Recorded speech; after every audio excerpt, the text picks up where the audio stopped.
بسم اللہ الرحمن الرحیم وَإِذْ قُلْنَا ادْخُلُوا هَٰذِهِ الْقَرْيَةَ فَكُلُوا مِنْهَا حَيْثُ شِئْتُمْ رَغَدًا وَادْخُلُوا الْبَابَ سُجَّدًا وَقُولُوا حِطَّةٌ نَغْفِرْ لَكُمْ خَطَايَاكُمْ وَسَنَزِيدُ الْمُحْسِنِينَ۔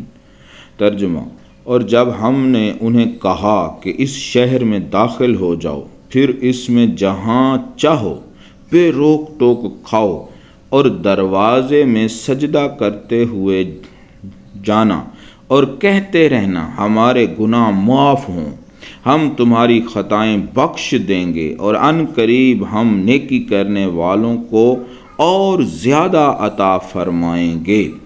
تفسیر نور العرفان میں لکھا ہے، طیہ سے آزاد ہونے کے بعد انہیں بیت المقدس یا اریحہ جانے کا حکم ہوا، جس میں قوم عمالقہ آباد تھی اور اسے خالی کر گئی تھی۔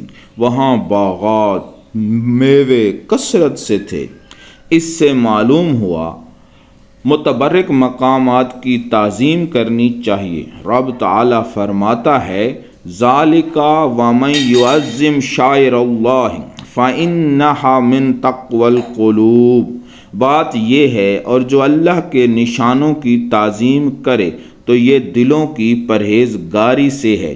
یہ بھی معلوم ہوا کہ بزرگوں کے قرب میں توبہ اور نیکیاں قبول ہوتی ہیں، بلکہ ان کے قرب کی وجہ سے نیکیوں کا ثواب بڑھ جاتا ہے۔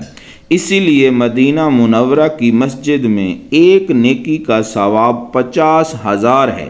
یہ بھی معلوم ہوا جیسی خطا ویسی توبہ چاہیے، یعنی اعلانیہ گناہ کی اعلانیہ توبہ، خفیہ گناہ کی خفیہ توبہ۔